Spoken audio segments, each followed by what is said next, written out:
কোরআন শিখাও ছেলে মেয়েকে, ও হে মুসলমান কোরআন শিখাও ছেলে মেয়েকে, ও হে মুসলমান জানে কবজের সময় তোমার হইবে নে বলেন, জানে কবজের সময় তোমার হইবে রে আসান।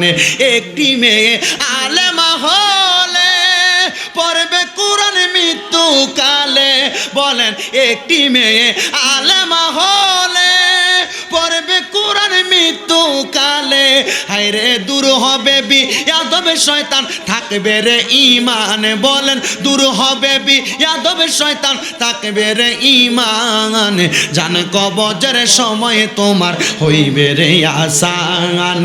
কোরআন শিখাও ছেলে মেয়েকে, ও হে মুসলমান কোরআন শিখাও ছেলে মেয়েকে, ও হে মুসলমান জানে কবজের সময় তোমার হইবে রে আসান। ও বন্ধু, ও শালকিয়ার বাবারা, আশেপাশে এলাকার মুরব্বীরা, যুবকেরা, মাইকের আওয়াজ শুনতেছেন, পর্দার অন্তরালের মা বোনেরা, সোশ্যাল মিডিয়ার মাধ্যমে দেখনেওয়ালা দেশ বিদেশের ভাই বাবারা, বন্ধুরা, যদি কবরে যাওয়ার পর জান্নাত চান, কবরে যাওয়ার পর নাজাত চান, কবরে যাওয়ার পর কবরটারে সুশান্তিময় বানাইতে চান, আল্লাহর ওয়াস্তে একটা সন্তানরে আলেম বানান, একটা সন্তানকে কোরআনওয়ালা বানান, একটা সন্তানকে কোরআন হাদিস পড়ুন্না বানান। দেখবেন ওই সন্তানের দুয়ার বরকতে আমার আল্লাহ তাআলা আপনারা মা বাবার জীবনের গুনাহ মাফ করে দিবে। আর নচেত দুনিয়াতে একটা সন্তানকে কোরআনের প্রেমিক বানান, আলেম ওলামাদের প্রেমিক বানান, আপনার সন্তানটাকে ইসলামিক মাইন্ডের বানান। আপনি মারা যাওয়ার পরে সন্তান যখন কবরের সামনে যায় আল্লাহর কাছে দোয়া করবো, আল্লাহ আমার মা কবরে, বাবা কবরে, দেখবেন আমার আল্লাহ তাআলা মাফ করে দিবে। আজকের মাহফিলে কত মুরব্বী, কত যুবক বসছে, আপনার আর মা বাবা আপনার সম্পদ দিয়া গেছে, টাকা দিয়া গেছে, পয়সা দিয়া গেছে, আজকে মা বাবা কবরে একবেলা ভাত মা বাপরে খাওয়াইতে পারেন না, আম্মা আব্বার মুখে তুলা দিতে পারেন না, আম্মা আব্বা কবরে কেমন আছে জানেন না, আম্মা আব্বা জায়গা জমি দিয়া গেছে, ওই জায়গা জমির মধ্যে বসবাস করেন, আপনার আম্মা আব্বা যে গন্ধকার কবরে জান্নাতে আছে না জাহান্নামে আছে, আপনি সন্তান ওই খবর জানেন না। ইরাক নামক এলাকা, নাম শুনছেন? ইরাক নামক এলাকার মধ্যে আল্লাহ তাআলার একজন বান্দা বসবাস করতেন, যার নাম হলো হযরতে রুমাইসা। নাম কি? হযরতে রুমাইসা। উনি বলেন, আমি যখন ইরাকে বসবাস করতাম আমার মায়ের খবর আমি জানতাম না, আমার বাবার খবর আমি জানতাম না, মানুষ আমার লাওয়ারিস মনে করত, লাওয়ারিস মানে আমার কোনো ওয়ারিসদার নাই। হযরতে রুমাইসা বলেন, কিন্তু মানুষ যদি আমাকে বেওয়ারিস মনে করত, আমি ইরাকের বড় মসজিদের মধ্যে আল্লাহর কোরআনের জ্ঞান আমার সিনা মাথার মধ্যে নিয়েছি, নবীর হাদিসের জ্ঞান আমি আমার সিনার মধ্যে নিয়েছি। আমি রুমাইসা যখন আল্লাহর কোরআনের জ্ঞান, নবীর হাদিসের জ্ঞান নিলাম, হযরতে রুমাইসা ডাক দিয়া কয়, জগৎবাসী রে, আমি এই জ্ঞানটা আমার সিনার মধ্যে নেওয়ার পরে মানুষ যখন আমার মা বাবার পরিচয় নিয়ে প্রশ্ন তুলল, আমি যখন এলেম অর্জন করলাম, হঠাৎ করে এই ইরাকের মধ্যে ভালো একজন আলেমের সন্ধান করতে লাগলো। মানুষ জিজ্ঞাসা করলো, এই ইরাকের মধ্যে রুমাইসার মতো ভালো কোনো আলেম নাই, রুমাইসার মতো ভালো কোনো আলেম নাই, রুমাইসার মতো ভালো কোনো আলেম নাই। আমি রুমাইসা যখন সামনে গেলাম, সবাই আমার দিকে চাই আছে, মুস্কি মুস্কি হাসি। কি করে? মুস্কি মুস্কি হাসতেছে। কারণ যে সময় রুমাইসা ভালো আলেম, রুমাইসার বয়স হলো মাত্র 18 থেকে 19 বছর। কয় বছর? 18 থেকে 19 বছর।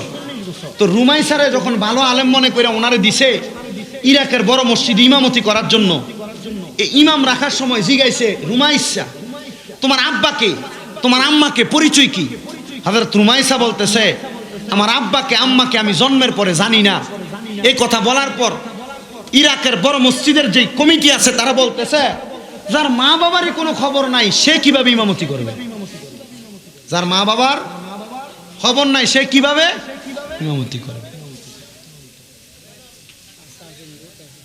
হযরত রুমাইসা বলেন, আমি আমার মা বাবার কোনো খবর নাই, এই খবর না দিতে পারার কারণে ইরাকের বড় মসজিদের মধ্যে আমার ইমামতি হয় নাই, আমি নামাজ পড়াইতে পারি নাই। হযরত রুমাইসা ডাক দিয়া কয় জগৎবাসী, আমি এবার রাত্রবেলা আমার আল্লাহর দরবারে 2 রাকাত নামাজের নিয়ত করলাম। আমি 2 রাকাত নামাজের নিয়ত কইরা আমার আল্লাহ তাআলার কাছে দোয়া করতে লাগলাম। ও গো এলাহি, ও আল্লাহ, আমি তো দুনিয়াতে এলেম শিখলাম, তোমার কোরআন শিখলাম, তোমার বন্ধু নবীর হাদিস শিখলাম। আল্লাহ, আমার মা বাবার খবর তো আমি আমার মসজিদের মানুষকে দিতে পারি নাই, এই জন্য তারা আমার ইরাকের বড় মসজিদের মধ্যে ইমামতি করতে দেয় নাই। আল্লাহ, আমার তো জীবনে বড় শখ ছিল আমি ইরাকের বড় মসজিদে ইমামতি করব, ইরাকের বড় মসজিদের মধ্যে খেতামতের দায়িত্ব পালন করব। আমার আল্লাহর দরবার থেকে আওয়াজ আসে, ওরে উমাইসা, তুমি যে তো মনে মনে চিন্তাটা করছো, তোমার চিন্তাটা বড় ভালো। এই চিন্তা নিয়ে তুমি আল্লাহর দরবারে দোয়ার জন্য হাত বাড়াইছো। যাও রে যাও, তুমি তোমার মসজিদের মিম্বরে চলে যাও। হযরতে রুমাইসা বলে, আমি আল্লাহর পক্ষ থেকে একটা গায়েবী আওয়াজ পাইলাম। কি আওয়াজ? কি আওয়াজ? আওয়াজটা পাওয়ার আগে নামাজ পড়ছে কয় রাকাত? ওই 2 রাকাত নামাজ পড়িনা হযরতে রুমাইসা যখন গায়েবী আওয়াজ পাইছে, হযরতে রুমাইসা আল্লাহর কাছে জিগায়, আল্লাহ, আমি যদি ওই জায়গার মধ্যে নামাজ পড়াইতে যাই, মানুষ তো আমার ইমাম হিসেবে গ্রহণ করবে না। আল্লাহ, আমি ওই জায়গায় যা কি করব? আমার আল্লাহ এলহামের মাধ্যমে হযরত রুমাইসারে শিখিয়ে দেয়, রুমাইসা, ইরাকের বড় মসজিদের মধ্যে যাইয়া মিম্বরটার মধ্যে দাঁড়াইবা। মিম্বরের মধ্যে দাঁড়াইয়া তোমার হাতের মধ্যে যেই ছড়ি আছে, হাতের মধ্যে যেই লাঠি আছে, ওই লাঠিটা দিয়া আল্লাহু আকবার বলে তুমি মাটির মধ্যে একটা আঘাত করবা। দেখবা আমি আল্লাহর কুদরতের খেলা তোমারে আমি বুঝাইয়া দিব। হযরতে রুমাইসা বলে, আমি যখন একটা দৌড় মাইরা আল্লাহ তাআলার ওই ঘরটা ইরাকের বড় মসজিদে প্রবেশ করলাম, আমি ইরাকের বড় মসজিদের মধ্যে প্রবেশ কইরা মিম্বরের মধ্যে দাঁড়াইয়া হাতের মধ্যে লাঠিটা নিয়া আমি লাঠিটাকে মাটির মধ্যে জোরে আঘাত করলাম। আঘাত করার সাথে সাথে দেখলাম ওই মসজিদের মধ্যে সব মানুষ মাতালের মতো বেহুশ হইয়া পড়ে গেছে। আগের যুগে ইরাক সহ বিভিন্ন রাষ্ট্রে যে মসজিদ ছিল, এই মসজিদগুলোর মধ্যে ছিল দ্বীনি এলেম শিক্ষা করার কেন্দ্র। কিন্তু আমরার মসজিদের ভিতরে এখন সকালবেলা ফোলাফানরে মুক্তবে মানুষ ফাটায় না। কথা কন না কি রে? মুক্তবে ভাড়াইতে চায় না। মুক্তবে পোলাপান 10 জন 12 জন 15 জন লে ইমাম সাহেব পড়ায় না। না না, ও মুরব্বী বাবারা, যুবক ভাইয়েরা, আগের যুগে যেমন ছিল আপনার বর্তমান যুগটারে এমন চালানোর চেষ্টা করেন, দেখবেন আপনার সন্তান মানুষের মতো মানুষ হবে, আপনার সন্তান আদর্শওয়ালা হবে, আপনার সন্তান নেককার হবে, আপনার সন্তান ভালো একটা সন্তান হবে। যদি কিন্ডারগার্টেনে পড়ে অসুবিধা নাই, কিন্ডারগার্টেনে পড়ে স্কুলে পড়ে সন্তান ম্যাজিস্ট্রেট ডাক্তার সব হওয়ার দরকার আছে। কিন্তু আপনার সন্তানকে আপনি দুনিয়ার জমিনের মধ্যে আগে আল্লাহর কোরআন দায়িত্ব হইল 5টা। 1 নাম্বার, সন্তান জন্ম নেওয়ার পর তার কানের মধ্যে আযান দেওয়া। 2 নাম্বার, ওই সন্তানের ভালো একটা নাম রাখা। 3 নাম্বার, ওই সন্তানের 7 দিনের মাথায় চুলগুলা কামাইয়া দেওয়া। 4 নাম্বার, ওই সন্তানের চুলগুলা কামানোর পরে, সন্তানের মাথার চুলগুলা কামানোর পরে নাম নির্ধারণ করা। 5 নাম্বার, ওই সন্তানটা প্রাপ্তবয়স্ক হইলে সন্তানটার আল্লাহর কোরআন শিক্ষা দেওয়া। আরেক হাদিসের মধ্যে দেখলাম কোন মা বাপ যদি তার সন্তানরে কোরআন না শিখায়, ফুলসেরাতের ময়দানের সামনে, ফুলসেরাতের পাড়ের সামনে ওই মা বাপটারে ফাতাইল্লা করে শোয়া দিব, সন্তান ওই আব্বাজানের বুকে ফাড়া দিয়া ফুলসেরাত পার হইব। এই জন্য আবদার, ফুতে যেন বাপের বুকে ফাড়া দেওয়া না লাগে, ওই সন্তানটারে আল্লাহর কোরআন শিখাইবেন। অনেকে চিন্তা করে আমার মা বাপ আমারে কোরআন শিখাইছে না, তাহলে আমি আমার মা বাপের বুকে ফাড়া দিয়া পার হইয়া যাব। না না না, এত সোজা কথা না। আল্লাহর নবী কই কোন সন্তান প্রাপ্তবয়স্ক হওয়ার পরে নিজ দায়িত্বে যদি কোরআন না শিখে, তাহলে ওই সন্তানটা যখন বাপের বুকে ফাড়া দিয়া ফুলসেরাত পার হইতে যাইব, বাপ ফুত দোনোটা ওই জাহান্নামের আগুনে পড়ব। এই জন্য যুবক, এই জন্য মুরব্বী বাবারা, এই জন্য আমার পর্দার অন্তরালের মা বোনেরা, সন্তানটারে যা করেন আর না করেন, মরার আগে কোরআনটা শিক্ষা দিয়া মইরেন, মরার আগে কোরআনটা শিক্ষা দিয়া মইরেন, মরার আগে কোরআনটা শিক্ষা দিয়া মইরেন। বন্ধু, ও নবীর উম্মতের দল, আশেক রাসূল ভাই বাবারা, বন্ধুরা আমার, হযরত রুমাইসা বলে, আমি যখন ইরাকের মসজিদের মিম্বরে উইঠা আমার হাতের লাঠিটা আল্লাহু আকবার বইলা নিচের দিকে চাপ দিলাম, আমি দেখলাম মসজিদের সব মানুষগুলা এই জায়গার মধ্যে বেহুশ হইয়া পড়ে গেছে। আমি এই অবস্থাটা দেখা রে, আমি যখন ইরাকের মসজিদ থেকে বাইরে হইয়া যাই, পেছন থেকে দেখলাম ওই মসজিদের যত মুসল্লি সবাই আমি হযরতে রুমাইসার সামনে দিয়া আইসা দাঁড়াইছে, হাতগুলা বাড়াইয়া কই রুমাইসা, ও রুমাইসা আমরারে আল্লাহর হস্তে ক্ষমা করে দাও। আর কি বলে, গতকালকে আইলাম ইমামতি করার জন্য, আপনারা বললেন আমার মা বাপের খবর আমি জানি না, এই জন্য ইমামতি করতে দিবেন না, আর এখনই আমার কাছে মাফ চান। আপনারা বলেন কোন খারাপ কর্ম হোক আর ভালো কর্ম হোক,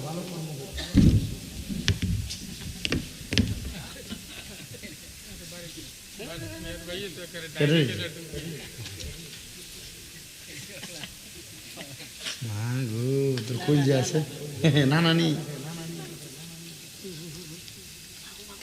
দেখছেন নি, মাশাআল্লাহ তার সাহস কি, ঠিক আছে। এদের মাদ্রাসা ধরাইবেন, হাফেজ কোরআন বানাইবেন, দোয়া করতেন না, আল্লাহ কবুল করুক, মাশাআল্লাহ।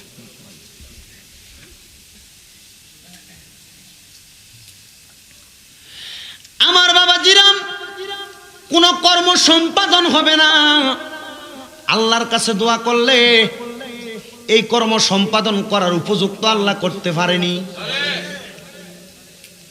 রুমাইসা দোয়া করছিনি, নামাজ পড়ছিল কয় রাকাত, তো বিপদে পড়লে এটা না করবেন আপনি, মা কথা কয় না কেন, বিপদে পড়লে এটা না করবেন, টেনশনে পড়লে এটা না করবেন না, আপনি বিপদে পড়লে টানেন সিকেট বাজ্যে বউরে দেন ফিরিয়ে, মা কথা কয় না। ব্যবসা প্রতিষ্ঠানে চাকরি করলে আপনার দোয়ানে যেটা চাকরি করে হেতারে দেন ফিরিয়া, মা কথা কয় না কেন, ঠিক কিনা? সাবধান,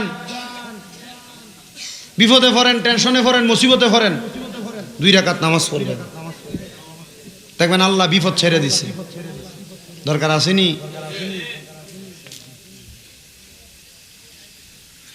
হযরত রুমাইসা বলে গতকাল কেন বললাম মা বাবার খবর নাই, এখন দিয়ে আবার ইমামতি করার লেগে মাপ চাও, কারণ কি? বলে হুজুর জোহরের ওয়াক্ত হয়ে যাইতেছে, তাড়াতাড়ি নামাজটা আগে পড়ান। আর কয় কি, আমি বলে নামাজ পড়িতাম না, মা বাপের খবর নাই, এখন আবার বলতেছেন হুজুর আগে পড়ান। এরপরে কইতেছি কারণ জোহরের নামাজের ইমামতি শেষ করার পরে মসজিদের মধ্যে ওই এলাকার গণ্যমান্য ব্যক্তিবর্গ হাত উঠে বলে হুজুর এখন থেকে আপনি মসজিদের সম্মানিত ইমাম, খেতাবতের দায়িত্ব পালনকারী। হুজুর বললেন যতক্ষণ পর্যন্ত কারণ না বলবেন, গতকালকে রাখতে চাইছেন না আজকে রাখতেছেন, আজকে কারণ না বললে আমি ইমামতি করতাম না।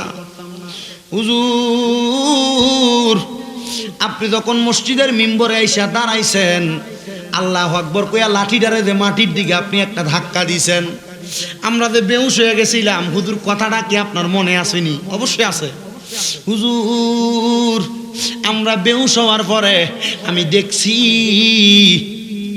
2জন পুরুষ, একজন পুরুষ এবং একজন মহিলা সুন্দর একটা বাগানের ভিতরে হাঁটতাছে, আর তাদের ডাইনে বামে সামনে পেছনে রহমতের ফেরেশতারা ঘোরাফেরা করতেছে। আমি জিজ্ঞাসা করলাম কে গো আপনারা, পরিচয় কি আপনাদের? আমাকে বলছে অন্য কোনো পরিচয় না, তোমরা যেই হুজুরে ইমামতি করাইতে রাখছো না, আমরা ওই হুজুরের আম্মা আব্বা। তো আপনাদের সন্তান তো আপনাদের পরিচয় জানে না, আপনারা কেমনে জান্নাতের মধ্যে ঘুরতেছেন? বলে আমাদের সন্তান আমাদের পরিচয় জানবে কেমনে রে? আমি যখন দুনিয়াতে সন্তান জন্ম দিছি, আমি বা জননী জন্ম দেওয়ার সময় ইন্তেকাল করেছি। নবীর হাদিস বলে কোন মা সন্তান জন্ম দেওয়ার সময় যদি মারা যায়, মাসালা সাবেত হচ্ছে, কোন মা যদি সন্তান জন্ম দেওয়ার সময় মারা যায়, ওই মারে আল্লাহ তাআলা শহীদের মর্যাদা দেয়, শহীদরা জান্নাতি। বন্ধুরে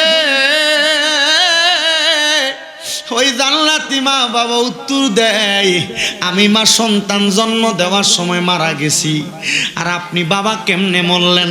বলে আমার স্ত্রী যখন মারা গেল, আমার স্ত্রী মারা যাওয়ার পর তার সুখে কাতর হয়ে আমিও কেমনে জানি মারা গেলাম। আল্লাহ মৃত্যু দান করছে, কিন্তু আমরা মরার পরে জান্নাতেও দেয় না, আল্লাহ জাহান্নামেও দেয় না।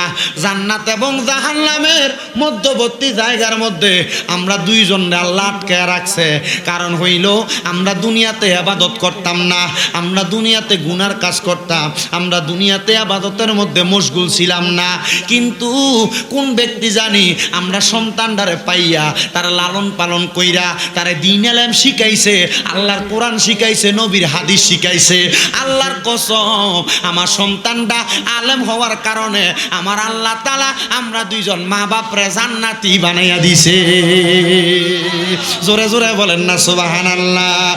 কোরআন শিখাও ছেলে মেয়েকে, ও হে মুসলমান কোরআন শিখাও ছেলে মেয়েকে, ও হে মুসলমান জানে কবজের সময় তোমার হইবে রে আসান। বলেন কোরআন শিখাও ছেলে মেয়েকে, ও হে মুসলমান জানে কবজের সময় তোমার হইবে রে আসান। একটি ছেলে আলেমে হলে পড়বে কোরআন মৃত্যু কালে, ঠিক কিনা? আরে একটি ছেলে আলেমে হলে পড়বে কোরআন মৃত্যু কালে, আরে দূর হবে বিয়াদবে শয়তান জান হবে ইহসান। বলেন দূর হবে বিয়াদবে শয়তান জান পাবে ইহসান, জানে কবজের সময় তোমার হইবে রে আসান। বলে একটা সন্তান কি তারে কইবেন হুজুর আগামী বছর মাহফিলটা হবে, এই প্যান্ডেলটা করতে যেই টাকাটা লাগে আমার আম্মা আব্বার জন্য দোয়া করবেন, আমি প্যান্ডেলের টাকাটা দান করব। আল্লাহর কসম রে আমার মনে হয় কারণ আপনি আপনার ঘরের মধ্যে মার মনে কষ্ট দিয়া, ঘরের মধ্যে আব্বার মনে কষ্ট দিয়া আমি শামিমরা জানা আমার চাইতে বুজুর্গ হুজুররার ওয়াজ শুনবেন। আল্লাহর কসম এমন ওয়াজ দিয়ে আপনার কোনো লাভ হবে না, এমন ওয়াজ দিয়ে আপনার কোনো লাভ হবে না। আজকের মাহফিলে বইয়া ওয়াদা করো আম্মা আব্বার সঙ্গে যদি এমন অন্যায় করে থাকো, এখান থেকে বাড়ির যাইয়া আম্মা আব্বার পাউডির মধ্যে ধরে বলবা মা ও আব্বা জান আপনারা পাউডির মধ্যে ধরলাম, আল্লাহর রাস্তে যতক্ষণ পর্যন্ত মা বাপ মুখ দিয়া বলছে মাফ করে দিছি ততক্ষণ ভাও ছাইরেন না। বলে হুজুর কেন? কারণ নামাজ পড়লে এই নামাজ কবুল হইতো না, রোজা রাখলে এই রোজা কবুল হইতো না, হজ করলে কবুল হইতো না, যাকাত দিলে কবুল হইতো না, ওয়াজ মাহফিল শুনলে করাইলে কোনো লাভ হইতো না। বলে হুজুর কেন? কারণ হজ কবুল করানোর লাগে যেই শর্ত আপনার ঘরের ভিতরে, নামাজ কবুল করানোর লাগে যেই শর্ত আপনার ঘরে, আপনার রোজা হজ যাকাত সকল কিছু ইবাদত কবুল করানোর জন্য যেই শর্ত, এই শর্তগুলো আপনার ঘরে। আপনি আপনার মা বাবার মনে কষ্ট দিয়া যত কিছু করেন না কেন আল্লাহর কসম কোনো লাভ হবে না। অনেকে চিন্তা করে হুজুর আমি তো আমার মা বাপের লগে কোনো অন্যায় করছি না, আমিও কি মাপ চাইতাম? আমি বলবো রে বরুণা শালুকিয়ার যুবক, বরুণা শালুকিয়ার মুরব্বী বাবারা, বলে আমি অন্যায় করি নাই, অসুবিধা নাই, এখান থেকে বাণিজ্যে মা বাবার পাউডার মধ্যে ধরবা, অন্যায় করো আর না করো আম্মা আব্বার পায়ে ধরে যখন মাপ চাইবা দেখবা তোমার মা বাবার মনটা খুশিতে ফুইলা উঠছে। আম্মা আব্বা আল্লাহর কাছে দোয়া করবো, আল্লাহ আমার ফুতে তো কোনোদিন আমার মনে কষ্ট দিছে না, আমার আঘাত দিছে না, আল্লাহ তুমি আমার ফুতরারে মানুষের মতো মানুষ বানাও। আমি জানতে চাই যে এই মা বাবার চেহারার দিকে চাইলে আল্লাহ কবুল হজের সওয়াব দেয়, ওই মা বাবা যদি সন্তানরে মানুষের মতো মানুষ করার জন্য আল্লাহর কাছে দোয়া করে, ওই আল্লাহ মা বাবার দোয়ার সাথে সাথে কবুল করতে পারে কি পারে না? আর মুহাব্বতে বলেন না পারে কি পারে না? ও তোমরা কোনো দিনও মায়েরই মনেতে কষ্ট দিও না, তোমরা কোনো দিনও মা বাবার মনেতে আঘাত দিও না। কথা কোন না কষ্ট হইতেছে, সমস্যা হইতেছে কোনো? আমার পরে শামসুল আরিফিন ফির সাহেব হুজুর দোয়া করে নেবে, এর লাগে আমি আপনার লগে একটু দোয়া করলাম, আল্লাহ যেন দোয়াটা কবুল করে, আমিন। আমার লগে আমার হুজুরি যেহেতু কইছে মা বাবার ওয়াজ করবার লেগা, আপনারা কি আমার সাথে একটু ওয়াজটা একটু শুনতে রাজি আছেন না? তো শুনলে হইব না, আমার একটু হেল্পও করন লাগবো, একটু হেল্প করেন না, একটু সহযোগিতা করেন, একটু জোরে কন। তোমরা কোনো দিনও মায়েরই মনেতে কষ্ট দিও না, তোমরা কোনো ও মায়েরই মনেতে কষ্ট, মায়ের মনে কষ্ট দিলে খোদা তো সহে না, বলেন মায়ের মনে খোদা তো সহে না, বলেন মায়ের মনে খোদা তো সহে না। তোমরা কোনো দিনও মায়েরই মনেতে কষ্ট দিও না, তোমরা কোনো দিনও মা বাবার মনেতে কষ্ট। কত পাপী আছে যে মাকে কষ্ট দেয়, মায়ের মনে কষ্ট দিয়ে অভিশাপ নেই, আসেনি? আছে না, আছে না, আছে না? বিয়াকরণের পরে মা বাপরে বাদ দেয় না, জুদা কইরা দেয়, আলাদা কইরা দেয়। মা বাপ ওষুধের টাকা চাইয়া চাইয়া নেওয়ান লাগে, একবার বেশি দুইবার চাইলে ধমক দেয়, আসেনি? মা বাপরে ভাত খাওয়ানি লইয়া এলাকায় বৈঠক বয়, দরবার বয়, আসেনি? কত পাপী আছে যে মাকে কষ্ট দেয়, মায়ের মনে কষ্ট দিয়ে অভিশাপ নেয়। হায় রে মায়ের মনে কষ্ট দিলে খোদা তো পাবি না, বলেন মায়ের কষ্ট দিলে খোদা তো পাবি না। তোমরা কোনো দিনও মায়েরই মনেতে কষ্ট দিও না, তোমরা কোনো দিনও মা বাবার মনেতে কষ্ট। কত ছেলে আছে তারা শাশুড়ি পেয়ে মাকে ভুলে যায়, নতুন নতুন খানা কাপড় সেথায় নিয়ে যায়, আসেনি? আসেনি? মারে মা ডাহে না, শাশুড়ির কয় আম্মু, বাপরে বাপ ডাহে না, হৌরে কয় আব্বু, বাহারে বছরে একবার সালাম করে না, হৌর বাইক গেলে আব্বা আম্মার হৌরের ফাঁয়ের ভিতরে হরে, আসেনি? আল্লাহ আল্লাহ এই সন্তানরে হেদায়েত করো, আমিন কর। কত পাপী আছে রে শাশুড়ি পে মাকে ভুলে যায়, দামি দামি জামা কাপড় তাদের কাছে নিয়ে যায়। আয় রে মা বাবারে ফেইলা তাদের যত্ন যে কহির না, বলেন মা বাবারে বুইলা তাদের যত্ন যে কহির না। তোমরা কোনো দিন মায়েরই মনেতে কষ্ট দিও না, তোমরা কোনো দিন। আমার বাবারা বাবারা গভীর মনোযোগ অন্তরের কাল্লা গান বাজানো, মা বাবার কদমটার মধ্যে ধরে মাপ চাইবা। আম্মা ও আব্বা, আমি অন্যায় করছি আর না করছি আল্লাহর রাস্তায় আমারে মাফ কইরা দেন। আল্লাহর দোহাই, আল্লাহর দোহাই, আজকে শালুকিয়ার মাহফিল কবুল হইব এটার গ্যারান্টি কেউ দিতে পারবে না। তবে আমি একটা জিনিস গ্যারান্টির জন্য চিন্তা করছি, যদি আগামীকালকে শালুকিয়ার দোকানে বইসা কোনো আব্বা কয় শামীম রেজার ওয়াজটা শুইনা আমার ফুতে বাইতে আমার ফায়ে ধরে মাফ চাইছে, তবে কোনোদিন আমার ফুতে আমি আব্বার লগে অন্যায় করছে না, আমার মনটা টানে শামীম রেজার ওয়াজ শুইনা কোনো ফুতে যদি আজকে বাড়ির যে মার ফাউডার ধরে, মা যদি কয় আমার ফুতে কোনোদিন আমার লগে অন্যায় করছে না, তবু আমি মার ফাউডার ভিতরে ধরছে, আমার বিশ্বাস এই কথাটা কইলেই মাহফিলটা কবুল। কথা কই অনেকে চিন্তা করে হুজুর যাদের বাড়িতে মা আছে তারা বাড়িতে যে আমার পায়ের মধ্যে ধরে মাপ চাইব, আমার তো মা নাই, আমি কার পায়ের মধ্যে ধরে মাপ চাইমু। অনেকে চিন্তা করে হুজুর যাদের বাড়িতে আব্বাই আছে তারা বাড়িতে যে বাবার পায়ে ধরে মাপ চাইব, আমার তো আব্বা নাই, আমি কার পায়ে ধরে মাপ চাইমু। আমি বলবো সন্তান, মা দুনিয়াতে বাইসা থাকতে মাপ পাওয়ার সুযোগ পাইছো না, আব্বা দুনিয়াত বাইচা থাকতে মাপ পাওয়ার সুযোগ পাইছো না। আম্মাই আব্বারে যেই কবরে শুয়াইয়া দিয়া আসরে, আম্মা আব্বার মাথাটার কাছে দিয়া যাইয়া রব্বির হামহুমা কামা রব্বায়ানি সগীরা বইলা দোয়া করবা। আল্লাহর নবী হাদিস শিখায়া দেয়, কোন সন্তানের মা মারা যাওয়ার পরে, কোন সন্তানের বাবা মারা যাওয়ার পরে ওই সন্তান যদি মা বাবার জন্য চোখের মনি কোটার মধ্যে একটা মাছির মাথা পরিমাণ পানি চাইরা দিয়া কান্দে, ওই পানিটা মাটিতে পড়ার আগে আমার আল্লাহ তার মা বাবার জীবনের গুনাহ মাফ করে দেয়। যুবক রে,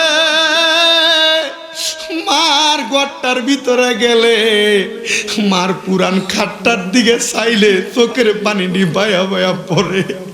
রাত্রে বাড়িতে গেলে মা জননীরে দেখতো পুরান খাটটা ছুঁয়া রইছে, আব্বার পুরান লুঙ্গিটার দিকে তাকাইলে চোখের পানি বুঝি বায়া বায়া পড়ে। সন্তান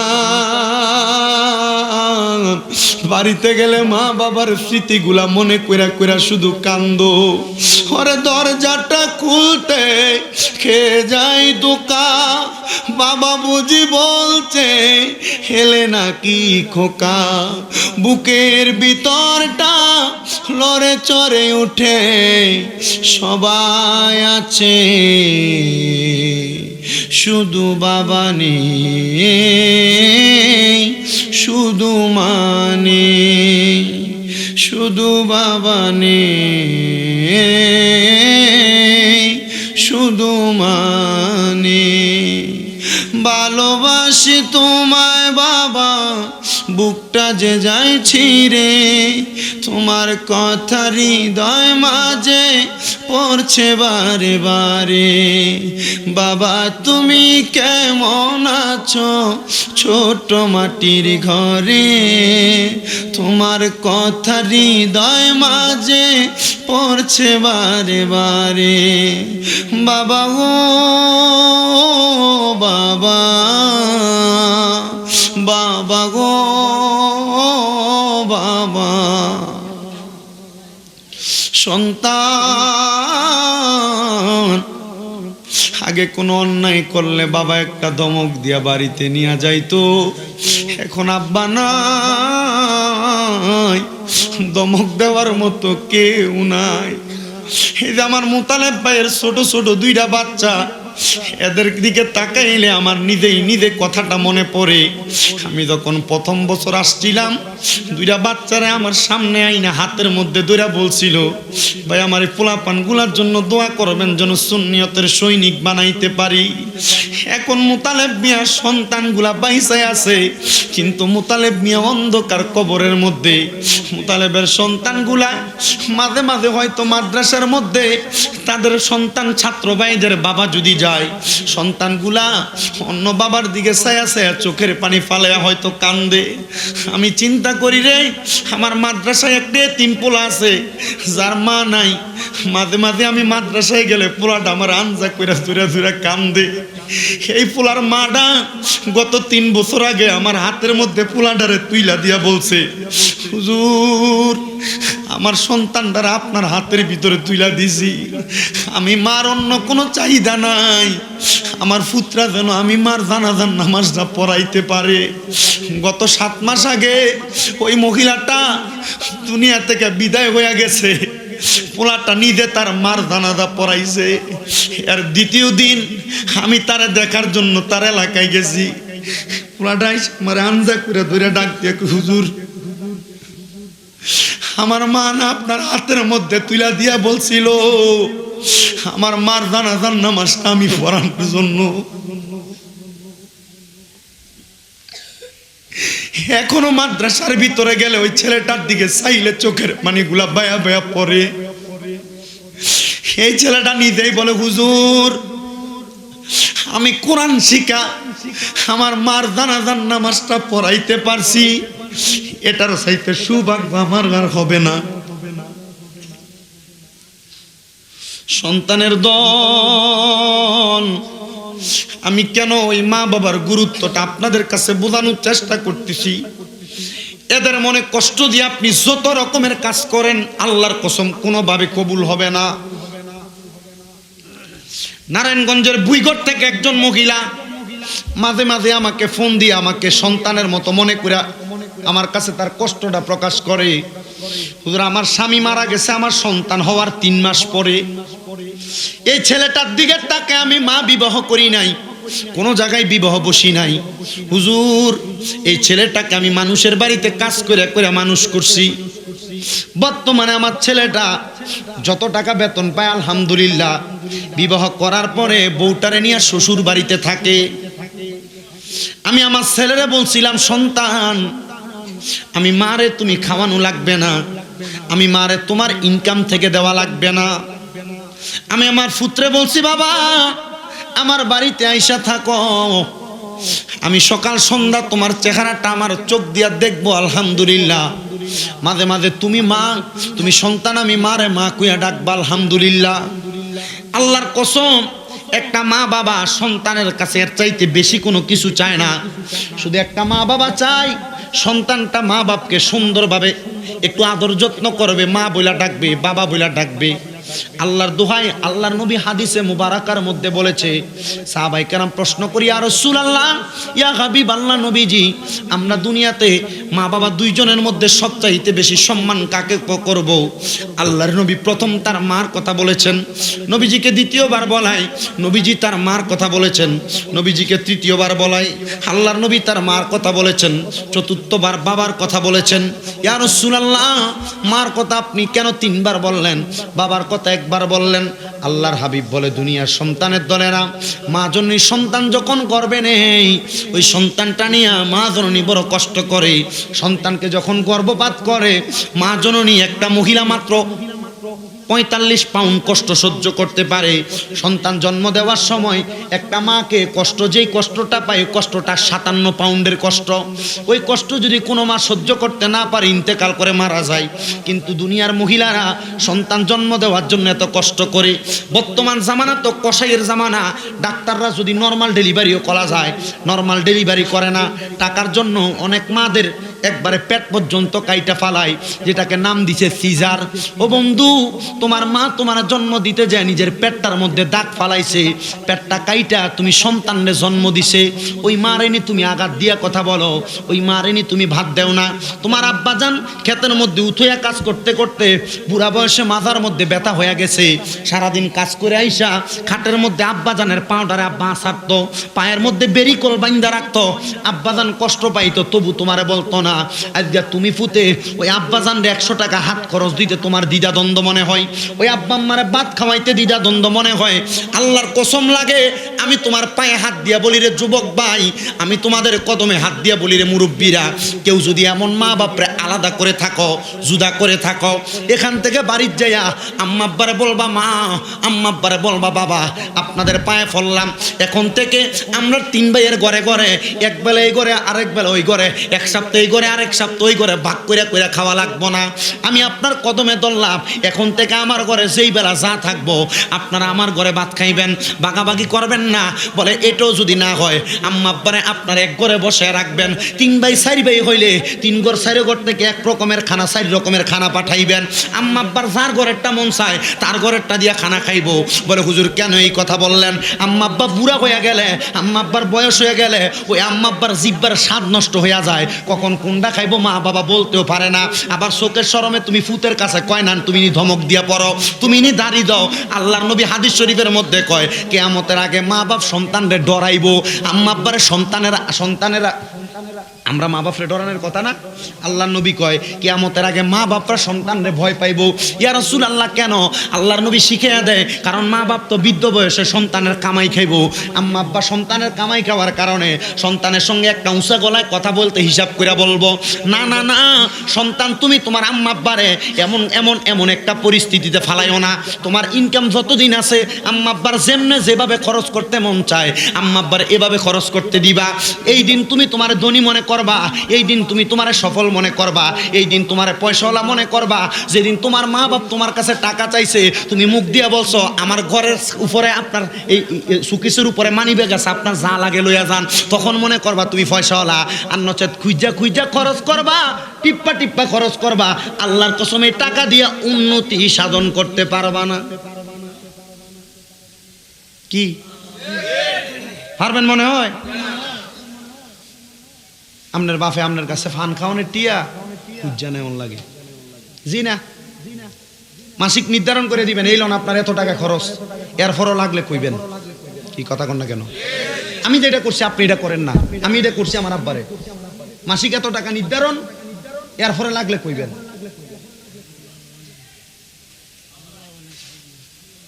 আপনার তো আব্বা নাই, ওই কবরের সামনে দিয়ে শুধু কানবেন, আপনার কাছে আর কিছু চায় না।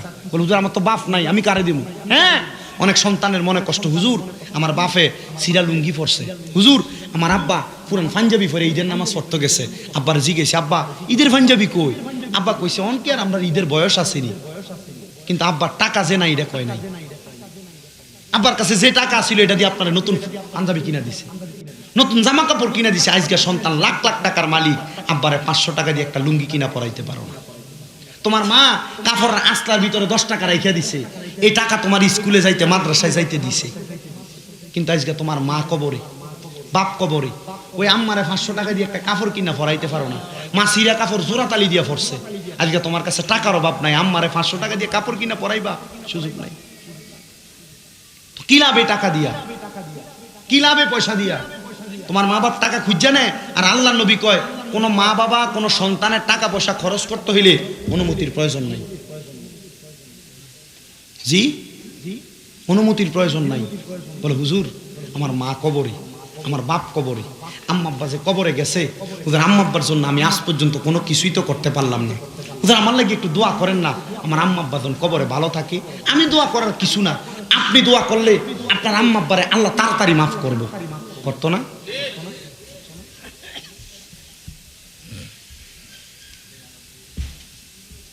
আসেন বাবাজিরা, ছোট্ট একটা ঘটনা বলে আমি আপনাদের কাছে ওয়াজের ইতি টানবো। আপনারা মনোযোগ দিয়ে আমার ঘটনাটা একটু শোনার চেষ্টা করবেন, মনে কষ্ট নিবেন না। সময় যদি অতিবাহিত হয় আজকের আল্লাহর ওয়াস্তে সময়টা দেওয়ার চেষ্টা করবেন।